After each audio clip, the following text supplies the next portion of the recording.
একটা সাধারণ ব্যাগ তার মালিকের কাছে ফিরিয়ে দিতে গিয়েই ফ্রান্সিস পরিচিত হয় এক বৃদ্ধা মহিলার সঙ্গে। প্রথমে তাকে একাকী ও অসহায় মনে হলেও কিছুদিন পর ফ্রান্সিস আবিষ্কার করে বৃদ্ধার বাড়িতে লুকিয়ে আছে অসংখ্য ব্যাগ, আর তার মধ্যে একটিতে লেখা রয়েছে ফ্রান্সিসের নিজের নামই। তখন সে বুঝতে পারে এতদিন যাকে বৃদ্ধ ভেবেছিল সে বৃদ্ধার আসল উদ্দেশ্যটা আসলে কি। সেটা জানার জন্য চলুন শুরু করা যাক আজকের মুভির গল্প। গল্প শুরুতেই আমরা দেখতে পাই ফ্রান্সিস নামের এক তরুণীকে। সে একটি রেস্টুরেন্টে ওয়েটার হিসেবে কাজ করে। প্রতিদিনের মতো সেদিনও শিফট শেষ করে বাড়ি ফেরার জন্য ট্রেনে ওঠে। কিন্তু সেদিন ট্রেনে এমন একটি জিনিস তার চোখে পড়ে যেটা ধীরে ধীরে তার জীবনকে এক ভয়ঙ্কর দুঃস্বপ্নে পরিণত করবে। ট্রেনের ভিতরে ফ্রান্সিস একটি ব্যাগ দেখতে পায়। আশেপাশে ব্যাগটির কোনো মালিককে দেখা যাচ্ছিল না। কৌতূহলবশত ব্যাগটি খুলে দেখে সে অবাক হয়ে যায়, কারণ ব্যাগের ভিতরে ছিল বেশ কিছু টাকা। চাইলেই সে টাকাগুলো রেখে দিতে পারত, কিন্তু ফ্রান্সের স্বপ্নে হওয়ায় ব্যাগটি প্রকৃত মালিকের কাছে ফিরিয়ে দেওয়ার সিদ্ধান্ত নেয়। ব্যাগের ভিতরে সে গ্রেটা নামের এক বৃদ্ধ মহিলার পরিচয়পত্র এবং তার বাড়ির ঠিকানা খুঁজে পায়। তাই পরদিন সকালে ফ্রান্সিস ব্যাগটি ফিরিয়ে দিতে তার বাড়িতে চলে যায়। নিজের হারানো ব্যাগ ফিরে পেয়ে গ্রেটা যেন আনন্দে আত্মহারা হয়ে যায়। সে ফ্রান্সিসকে ধন্যবাদ জানানোর জন্য ভিতরে এসে চা খাওয়ার আমন্ত্রণ জানায়। চা খেতে খেতে দুজনের মধ্যে গল্প জমে ওঠে। ফ্রান্সিস জানায় সে ওই রেস্টুরেন্টে নতুন কাজ শুরু করেছে এবং নিজের সবচেয়ে ভালো বন্ধু এরিকার সঙ্গে থাকে। কিন্তু তাদের কথাবার্তার মধ্যেই হঠাৎ পিয়ানোর পিছনের দেওয়াল থেকে অদ্ভুত ঠকঠক শব্দ ভেসে আসতে থাকে। ফ্রান্সিসের কাছে ব্যাপারটা যেন বেশ অস্বাভাবিক মনে হয়, কিন্তু গ্রেটা খুব স্বাভাবিকভাবে জানায় পাশের বাড়িতেই নাকি সংস্কারের কাজ চলছে। এরপর সে নিজে গিয়েই চিৎকার করে বলে, এই শব্দ বন্ধ করুন। অদ্ভুতভাবে তার চিৎকারের পরই শব্দটা থেমে যায়। ফ্রান্সিস তখনও বুঝতে পারেনি পিয়ানোর পিছনে লুকিয়ে থাকা সে রহস্য একদিন তার জীবনের সবচেয়ে ভয়ঙ্কর সত্য হয়ে দাঁড়াবে। কথাবার্তা চালিয়ে যেতে যেতেই গ্রেটা জানায় তার স্বামী কয়েক বছর আগে মারা গেছে। তার একটি মেয়েও রয়েছে যে প্যারিসে পড়াশোনা করে। এরপর গ্রেটা তার পোষা কুকুরটির কথাও বলে, সেটিও মারা গেছে। ফলে সে এখন একেবারেই একা। গ্রেটার এই একাকিত্বের গল্প ফ্রান্সিসের মনের গভীরে প্রভাব ফেলে, কারণ তার নিজের মাও 1 বছর আগে মারা গেছে। তাই গ্রেটাকে দেখে ফ্রান্সিসের নিজের মায়ের কথা মনে পড়ে যায়। খুব অল্প সময়ের মধ্যেই বৃদ্ধা মহিলাটির প্রতি তার মনে এক ধরনের মায়া ও আবেগ তৈরি হয়। কিছুক্ষণ পর ফ্রান্সিসকে চলে যেতে হয়, তবে যাওয়ার আগে সে গ্রেটাকে নিজের ফোন নম্বর দিয়ে বলে, আমাকে যখনই মনে পড়বে ফোন করবে। এই একটি কথায় যেন গ্রেটার জীবনের নতুন দরজা খুলে দেয়। এরপর থেকে দুজন প্রায় প্রতিদিন দেখা করতে শুরু করে। কয়েকদিনের মধ্যেই তাদের সম্পর্ক গভীর বন্ধুত্বে পরিণত হয়। তারা একসঙ্গে অনেক সময় কাটাতে থাকে। ফ্রান্সিস গ্রেটাকে নতুন নতুন প্রযুক্তি ও বিভিন্ন আধুনিক জিনিস ব্যবহার করতেও শেখায়। কিন্তু এখানেই শুরু হয় আসল রহস্য। ফ্রান্সিস যখন গ্রেটার কাছ থেকে দূরে থাকে, তখন গ্রেটা একাই খুব দক্ষতার সঙ্গে প্রযুক্তি ব্যবহার করতে পারে। এমনকি সে ইনস্টাগ্রামে ফ্রান্সিস সম্পর্কে সব কিছু খুঁজে দেখতে থাকে। অর্থাৎ যে বৃদ্ধ মহিলাকে ফ্রান্সিস এতদিন প্রযুক্তি না জানে একজন অসহায় মানুষ মনে করেছিল, সে আসলে এসব বিষয়ে যথেষ্ট দক্ষ। তাহলে গ্রেটা কেন ফ্রান্সিসের সামনে অজ্ঞ সাজার অভিনয় করছিল? অন্যদিকে ফ্রান্সিস গ্রেটাকে ধীরে ধীরে নিজের মায়ের মতো ভাবতে শুরু করে। কিন্তু তার বন্ধু এরিকা বিষয়টিকে মোটেও স্বাভাবিকভাবে নেয় না। এরিক ফ্রান্সিসকে সতর্ক করে বলে, একজন বৃদ্ধ মহিলার সঙ্গে এভাবে দিনের পর দিন এত সময় কাটানো ঠিক হচ্ছে না। কিন্তু গ্রেটার প্রতি মায়া তখন ফ্রান্সিসের চোখে দেখে দিয়েছিল, তাই সে বন্ধুর কোনো কথাই গুরুত্ব দেয় না। এরপর এক রাতে ফ্রান্সিস গ্রেটার বাড়িতে ডিনারে যায়। ডিনারের মাঝখানে মোমবাতি খুঁজতে সে রান্নাঘরে যায়, আর সেখানেই ঘটে যায় এমন একটি ঘটনা যা তার চোখ খুলে দেওয়ার জন্য যথেষ্ট ছিল। ক্যাবিনেট খুলতেই ফ্রান্সিস দেখতে পায় ভিতরে অসংখ্য ব্যাগ রাখা। ব্যাগগুলো দেখতে হুবহু সেই ব্যাগের মতো যেটা সে ট্রেনে পেয়েছিল। দৃশ্যতে দেখে ফ্রান্সিসের শরীর যেন অবশ হয়ে যায়। তার নিঃশ্বাস আটকে আসে। এতগুলো একই ধরনের ব্যাগ গ্রেটার কাছে কেন? কিন্তু এখানেই শেষ নয়। ফ্রান্সিস খেয়াল করে একটি ব্যাগের ওপর তার নিজের নামও লেখা রয়েছে, আর একটি ব্যাগে লেখা আছে সামান্থা নামের এক মেয়ের নাম। এবার তার মাথায় একের পর এক প্রশ্ন ঘুরতে শুরু করে, গ্রেটা আসলে কে? সে এসব ব্যাগ সংগ্রহ করছে কেন? আর সামান্থাই বা কে? গ্রেটা কি মেয়েদের কোনোভাবে ফাঁদে ফেলছে? হাজার প্রশ্ন মাথা নিয়ে ফ্রান্সিস সেদিন কোনোভাবে স্বাভাবিক থাকার চেষ্টা করে এবং বাড়ি ফিরে আসে। কিন্তু ফেরার পুরো পথ জুড়ে তার মাথায় শুধু সেই ব্যাগগুলোর কথাই ঘুরতে থাকে। এবার তার মনে হয় এরিকা হয়তো ঠিকই বলেছে, গ্রেটার বাড়িতে এত ঘন ঘন যাওয়া তার উচিত হয়নি। তাই পরদিন সে গ্রেটাকে পুরোপুরি এড়িয়ে চলে। কিন্তু গ্রেটা সেটা মেনে নেওয়ার মানুষ ছিল না।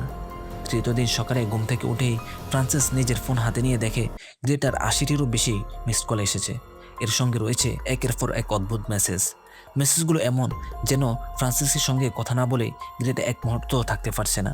ফ্রান্সিস এবার সত্যিই ভয় পেয়ে যায়। তবুও সব কিছু উপেক্ষা করে সে কাজে চলে যায়। কিন্তু রেস্টুরেন্টে পৌঁছে তার ভয় আরও কয়েক গুণ বেড়ে যায়, কারণ সেখানে গ্রেটাও উপস্থিত। সে একজন সাধারণ কাস্টমারের মতো রেস্টুরেন্টে বসে আছে। কাজের নিয়মের কারণেই ফ্রান্সিস চাইলেও তাকে সেখান থেকে বের করে দিতে পারে না।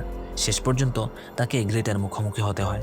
গ্রেটা তাকে বলে, তোমাকে আমার কথা শুনতে হবে। কিন্তু এবার ফ্রান্সিস আর আগের মতো সেই সরল মেয়েটি নেই।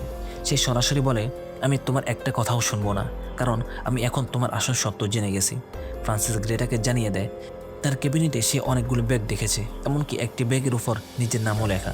সে বলে, তুমি কিভাবে মেয়েদের ফাঁদে ফেলো সেটা আমি জানি না, কিন্তু আমি জানি তোমার শিকারদের মধ্যে আমিও একজন। তাই আজ থেকে আমি তোমার সঙ্গে আর কোনো সম্পর্কে রাখতে চাই না। এ কথা বলে ফ্রান্সিস চলে যায়। কিন্তু সে তখনও জানতো না গ্রেটার কাছে প্রত্যাখ্যান মানেই সম্পর্ক শেষ হয়ে যাওয়া নয়, বরং ফ্রান্সিসকে হারানো ভয় গ্রেটার আসক্তিকে আরও ভয়ঙ্কর করে তোলে। গ্রেটা ঘন্টার পর ঘন্টা রেস্টুরেন্টের বাইরে দাঁড়িয়ে ফ্রান্সিসের জন্য অপেক্ষা করতে থাকে। ফ্রান্সিস এতটাই ভয় পেয়ে যায় যে শেষ পর্যন্ত পুলিশকে ফোন করে। পুলিশ এসে গ্রেটার সঙ্গে কথা বললেও জানায় শুধু বাইরে দাঁড়িয়ে থাকার কারণে তার বিরুদ্ধে কোনো ব্যবস্থা নেওয়া যাবে না, কারণ সে এখনও ফ্রান্সিসের কোনো শারীরিক ক্ষতি করেনি। অসহায় ফ্রান্সিস সেখান থেকে চলে যায়। সে দ্রুত ট্রেনে উঠে বাড়ির দিকে রওনা দেয়। কিন্তু ভয়ঙ্কর ব্যাপার, গ্রেটাও একই ট্রেনে তার পিছু নেয়। ফ্রান্সিস যত দ্রুত সম্ভব বাড়ি ফিরতে চায়, কিন্তু গ্রেটা তাকে অনুসরণ করতে করতে তার অ্যাপার্টমেন্ট পর্যন্ত চলে আসে। এমনকি রাগের মাথায় চলে যাওয়ার সময় সে ফ্রান্সিসের চুলে চুইংগাম চড়ে মারে। ফ্রান্সিস ভেবেছিল অন্তত নিজের বাড়িতে এসে সে নিরাপদ, কিন্তু সেটাই ছিল তার সবচেয়ে বড় ভুল, কারণ গ্রেটার কাছে তাকে ভয় দেখানোর আরও অনেক উপায় ছিল। এবারে গ্রেটা ফ্রান্সিসের বন্ধু এরিকাকে অনুসরণ করতে শুরু করে। এরিকা যখন একটি পার্টিতে যায়, গ্রেটাও সেখানে পৌঁছে যায়। সে এরিকার ছবি তুলে ফ্রান্সিসকে পাঠাতে থাকে। ফ্রান্সিস এবার ভয় পেয়ে যায়, গ্রেটা হয়তো এরিকার কোনো ক্ষতি করবে। সে দ্রুত এরিকাকে মেসেজ করে এবং তাকে যত তাড়াতাড়ি সম্ভব বাড়ি ফিরে আসতে বলে। পরিস্থিতি যে সত্যিই গুরুতর হয়ে গেছে সেটা বুঝতে পেরে এরিকার সঙ্গে সঙ্গে বাসে করে বাড়ির দিকে রওনা হয়। বাড়িতে ফিরে ফ্রান্সিস ও এরিকা দুজনে বুঝতে পারে তারা ভয়ঙ্কর এক মানুষের নজরে পড়ে গেছে। কিন্তু এখন তাদের সামনে একটাই প্রশ্ন, গ্রেটার হাত থেকে তারা কিভাবে বাঁচবে? অনেক খোঁজাখুঁজির পর তারা গ্রেটার মায়ের কাউন্সিলরের ফোন নম্বর খুঁজে বের করে। তার সঙ্গে কথা বলার পর তারা একটি সত্য জানতে পারে, তা তাদের পুরোপুরি স্তব্ধ করে দেয়। গ্রেটার মেয়ে আসলে প্যারিসে পড়াশোনা করে না, বরং নিজের মায়ের অত্যাচারে আসরে অতিষ্ঠ হয়ে সে আত্মহত্যা করেছিল। এরপর তারা আরও জানতে পারে গ্রেটা মানসিকভাবে অস্থিতিশীল একজন মানুষ। সে এর আগেও মানুষকে আটকে রেখে নির্যাতন করেছে। এবার ফ্রান্সিস ও এরিকা বুঝতে পারে তারা যাকে একজন একাকী অসহায় বৃদ্ধা ভেবেছিল সে আসলে একজন ভয়ঙ্কর শিকারী। দুজন সিদ্ধান্ত নেয় যে কোনো মূল্যে গ্রেটার কাছ থেকে দূরে থাকতে হবে। কিন্তু গ্রেটার পরিকল্পনা ছিল সম্পূর্ণ ভিন্ন। পরের দিনই সে আবার ফ্রান্সিসের রেস্টুরেন্টে হাজির হয় এবং সেখানে বিশাল ঝামেলা শুরু করে। এক পর্যায়ে সে ফ্রান্সিসের উপর আক্রমণও চালায়। অবশেষে পুলিশ গ্রেটাকে গ্রেফতার করতে বাধ্য হয়। ফ্রান্সিস ভাবে এবার হয়তো সে বেঁচে গেছে, কিন্তু পরদিন সকালে পুলিশ আবার গ্রেটাকে ছেড়ে দেয়। তাদের কাছে গ্রেটার অপরাধ এতটা গুরুত্বপূর্ণ মনে হয়নি যে তাকে আটকে রাখা যাবে। এবার ফ্রান্সিস বুঝে যায় আইন তাকে গ্রেটার হাত থেকে বাঁচাতে পারবে না। তাই এরিক এবার একটি যুগলপূর্ণ পরিকল্পনা করে। সে ফ্রান্সিসকে বলে গ্রেটার কাছে গিয়ে আবার ক্ষমা চাইতে হবে। তাকে বোঝাতে হবে যে ফ্রান্সিস আসলে তার কাছ থেকে দূরে যেতে চায়নি। তারপর ধীরে ধীরে গ্রেটার সঙ্গে দেখা করার পরিমাণ কমিয়ে দিতে হবে এবং সুযোগ বুঝে অন্য জায়গায় চলে যেতে হবে। ফ্রান্সিস শেষ পর্যন্ত বন্ধুর পরিকল্পনাতেই রাজি হয়। পরদিন সে গ্রেটাকে একটি চার্চ দেখা করতে বলে। গ্রেটা সেখানে আসার পর ফ্রান্সিস তার কাছে এমনভাবে ক্ষমা চায় যেন সে নিজের ভুল বুঝতে পেরেছে। সে বলে, আমি পথ হারিয়ে ফেলেছিলাম। আমি ভেবেছিলাম তুমি আমার সঙ্গে খারাপ কিছু করতে চাও, তাই তোমার কাছ থেকে দূরে চলে গিয়েছিলাম। কিন্তু এখন আমি আর তোমাকে ছেড়ে চলে যাব না। ফ্রান্সিসের অভিনয় যেন সত্যিই কাজ করে। গ্রেটার আচরণ হঠাৎ বদলে যায়। সে আবার ভালো মানুষের মতো আচরণ করতে শুরু করে। এমনকি সে ফ্রান্সিসকে নিজের বাড়িতে নিয়ে গিয়ে কফি খাওয়ানোর জন্য জোর করতে থাকে। কিন্তু ফ্রান্সিস জানতো না এই কফির মধ্যে লুকিয়ে আছে তার জীবনের সবচেয়ে ভয়ঙ্কর বিপদ। গ্রেটা কফির মধ্যেই ঘুমের ওষুধ মিশিয়ে দিয়েছিল। ফ্রান্সিস কফিতে চুমুক দেওয়ার কিছুক্ষণের মধ্যেই তার মাথা ঘুরতে শুরু করে। চোখের সামনে সবকিছু ঝাপসা হয়ে যায়। তারপর সে জ্ঞান হারিয়ে ফেলে। জ্ঞান হারানোর ঠিক আগের মুহূর্তেই ফ্রান্সিস শুধু দেখতে পায় গ্রেটা তাকে কোথাও টেনে নিয়ে যাচ্ছে। কিছুক্ষণ পর ফ্রান্সিসের জ্ঞান ফিরে আসে। চোখ খুলে সে বুঝতে পারে সে এমন এক জায়গায় আটকা পড়েছে যেখান থেকে বের হওয়া প্রায় অসম্ভব। প্রথমে সে ভাবে এটা হয়তো একটা ছোট ঘর, কিন্তু কিছুক্ষণ পর সত্যিটা বুঝতে পেরে তার বুক কেঁপে ওঠে। সে কোনো ঘরে নেই, সে আটকে আছে একটি কফিনের ভেতর, যেটা তাকে জীবন্ত অবস্থায় কফিনে বন্দি করেছে। কিন্তু এখানে শেষ নয়। ফ্রান্সিস এবার ফিয়ানের পিছনে সে অদ্ভুত শব্দের রহস্য বুঝতে পারে। ফিয়ানের পিছনের দেওয়ালে কোনো প্রতিবেশীর বাড়ির দেওয়াল ছিল না, সেটা ছিল একটি গোপন দরজা। আর সেই দরজার ওপাশেই ছিল এমন একটি ঘর যেখানে গ্রেটা তার শিকারদের আটকে রেখে নির্যাতন করত। ফ্রান্সিস কফিনের ভেতর থেকে চিৎকার করে সাহায্য চাইতে থাকে, কিন্তু বাইরে থাকা গ্রেটা পিয়ানো বাজিয়ে এমন শব্দ তৈরি করতে থাকে যাতে ফ্রান্সিসের চিৎকার কারো কানে না পৌঁছায়। ঠিক তখনই ফ্রান্সিস সেখানে সামান্থা নামের একটি মেয়ের পরিচয়পত্র দেখতে পায়। সঙ্গে সঙ্গে তার মনে পড়ে যায় গ্রেটার ক্যাবিনেটে সেই সামান্থার নাম লেখা একটি ব্যাগ দেখেছিল। এখন আর কোনো সন্দেহ বাকি নেই, গ্রেটা সামান্থাকে হত্যা করেছে। ফ্রান্সিস বুঝতে পারে এবার হয়তো তার ফালাও শেষ। অন্যদিকে গ্রেটা ফ্রান্সিসকে চিরতরে গায়েব করে দেওয়ার পরিকল্পনা করতে থাকে। কেউ যেন ফ্রান্সিসকে খুঁজে না পায়, সেই জন্য সে ফ্রান্সিসের ফোন ব্যবহার করে তার বাবাকে মেসেজ পাঠায়, আমি এরিকার সঙ্গে আছি, আমার জন্য চিন্তা করো না। এরপর সে এরিকাকেও মেসেজ পাঠায়, আমি আমার বাবার সঙ্গে ভ্রমণে গিয়েছি, তাই আমার জন্য চিন্তা করো না। ফলে ফ্রান্সিসের বাবা ও এরিকা দুজনেই ভাবতে থাকে ফ্রান্সিস নিরাপদে আছে। কয়েকদিন কেটে যায়। তারপর একদিন ফ্রান্সিসের বাবা এরিকার অ্যাপার্টমেন্টে আসে। সেখানে অবশেষে তারা বুঝতে পারে আসলে বড় বিপদ ঘটে গেছে, ফ্রান্সিস কোথাও নেই। তখন ফ্রান্সিসের বাবা তাকে খুঁজে বের করার জন্য একজন গোয়েন্দাকে নিয়োগ করেন। এরিকা গোয়েন্দাকে গ্রেটার কথা জানায়। এরপর তারা গ্রেটার নিয়ে তদন্ত শুরু করে। তদন্তে গোয়েন্দা জানতে পারে গ্রেটা একসময় হাসপাতালে নার্স হিসেবে কাজ করত, কিন্তু হাসপাতাল থেকে ওষুধ চুরি করার কারণে তাকে চাকরি থেকে বরখাস্ত করা হয়েছিল।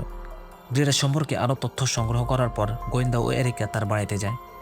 গোয়েন্দা কৌশলে গ্রেটাকে তার জন্য কফি বানাতে বাধ্য করে। এরপর সে পিয়ানোর পিছনের জায়গাটি পরীক্ষা করতে শুরু করে। ঠিক তখনই ফ্রান্সিস ভিতর থেকে শব্দ করে জানার চেষ্টা করে যে কেউ বাড়িতে এসেছে, কিন্তু আগের মতোই গ্রেটা পরিস্থিতি সামলে নেয়। সে আবার বলে পাশের বাড়িতে নির্মাণ কাজ চলছে বলেই এত শব্দ হচ্ছে। কিন্তু এবার সামনে থাকা গোয়েন্দা গ্রেটার কথা বিশ্বাস করার মতো বোকা ছিল না। সে গ্রেটাকে অন্যদিকে পাঠিয়ে দিয়ে পিয়ানোর পেছনে আরও ভালোভাবে খুঁজতে শুরু করে, কিন্তু সে আর বেশি দূর যেতে পারে না। হঠাৎ গ্রেটা পেছন থেকে এসে তার ঘাড়ে অচন্দন করার ইঞ্জেকশন লাগিয়ে দেয়। তারপর গোয়েন্দার বন্দুক চিনি নিয়ে তাকে হত্যা করে। এবার পরিষ্কার হয়ে যায় গ্রেটা শুধু একজন পাগল বৃদ্ধা নয়, সে ভয়ঙ্করভাবে চালাক, নিষ্ঠুর ও বিপজ্জনক। এমনকি একজন প্রশিক্ষিত গোয়েন্দাকেও সে মুহূর্তের মধ্যে শেষ করে দিতে পারে। কিন্তু এত কিছুর পরও গ্রেটা থামেনি। সে আবারও তার পরবর্তী শিকারের সন্ধানে বেরিয়ে পড়ে। আগের মতোই সে একটি ব্যাগ ট্রেনে রেখে আসে। একজন অসহায় তরুণী ব্যাগটি খুঁজে পায় এবং আগের শিকারের মতোই ব্যাগটিকে মালিকের কাছে ফিরিয়ে নিয়ে গ্রেটার বাড়িতে চলে আসে। গ্রেটা তাকে চা খেতে দেয়। মেয়েটি চায়ের চুমুক দেওয়ার কিছুক্ষণের মধ্যেই হঠাৎ জ্ঞান হারিয়ে ফেলে। কিন্তু এবার গ্রেটা জানতো না সে নিজেই নিজের জন্য ফাঁদ তৈরি করেছে, কারণ নতুন এই মেয়েটি আর কেউ নয়, ফ্রান্সিসের বন্ধু এরিকা। ফ্রান্সিসকে বাঁচাতে হলে গ্রেটার নিজের কৌশলেই তার বিরুদ্ধে ব্যবহার করতে হবে। এই পরিকল্পনা করেই এরিকা সেখানে এসেছিল। গ্রেটা অচেতন হওয়ার সঙ্গে সঙ্গেই এরিকা দ্রুত পিয়ানোর পেছনে ঘরে গিয়ে ফ্রান্সিসকে খুঁজে বের করে। ফ্রান্সিস যখন এরিকাকে নিজের সামনে দেখতে পায় তখন সে যেন বিশ্বাসই করতে পারে না। যে মুহূর্তে ফ্রান্সিস ভেবেছিল তার মৃত্যু এখন শুধু সময়ের অপেক্ষা, ঠিক তখনই এরিকা এসে তাকে বাঁচিয়ে দেয়। দুজনে এক অপরকে জড়িয়ে ধরে আনন্দে কেঁদে ফেলে। অবশেষে তারা সে নরক থেকে বের হয়ে যাওয়ার প্রস্তুতি নেয়। কিন্তু ঠিক তখনই পেছন থেকে দেখা যায় গ্রেটার জ্ঞান ফিরে এসেছে। সে দুর্বল শরীর নিয়েই তাদের উপর হামলা করার চেষ্টা করে, কিন্তু অচেতন করার ওষুধের প্রভাব তখনও পুরোপুরি কাটেনি। ফলে আক্রমণ করতে গিয়েও গ্রেটা আবার মাটিতে পড়ে যায়। এই সুযোগটাই কাজে লাগায় ফ্রান্সিস ও এরিকা। দুজন মিলেই গ্রেটাকে সে একই কফিনের মধ্যে আটকে দেয়, যেখানে কিছুদিন আগেই ফ্রান্সিস নিজে বন্দী ছিল। এরপর কফিনটি শক্ত করে বন্ধ করে দেয়। এবার গ্রেটা যতই বের হওয়ার চেষ্টা করুক তার আর কোনো উপায় নেই। ফ্রান্সিস ও এরিকা জানতো গ্রেটাকে যদি আবার মুক্ত করে ছেড়ে দেওয়া হয় তাহলে সে আরও অসংখ্য নিরীহ মানুষকে শিকার বানাবে। তাই এটাই ছিল গ্রেটার প্রাপ্য শাস্তি। গ্রেটা কফিনের ভিতর থেকে সেটি খোলার জন্য মরিয়া হয়ে চেষ্টা করতে থাকে, কিন্তু কফিন আর খোলে না। ফ্রান্সিস ও এরিকা এক অপরের দিকে তাকায়। তাদের চোখে মুখে তখন ভয় নেই, আছে দীর্ঘদিন পর পাওয়া মুক্তির স্বস্তি। অবশেষে ফ্রান্সিস সে বাড়ি থেকে বেরিয়ে আসে। যে মেয়েটি একদিন শুধু একজন বৃদ্ধার হারানো ব্যাগ ফিরিয়ে দিতে গিয়েছিল, সেই মেয়েকে শেষ পর্যন্ত নিজের জীবন বাঁচানোর জন্য সে বৃদ্ধকে তার নিজের তৈরি ফাঁদে বন্দি করতে হলো। আর এভাবে ভয়ঙ্কর গ্রেটার হাত থেকে মুক্ত হয়ে ফ্রান্সিস ফিরে পায় তার স্বাধীনতা। আর এখানে শেষ হয় সিনেমাটির গল্প।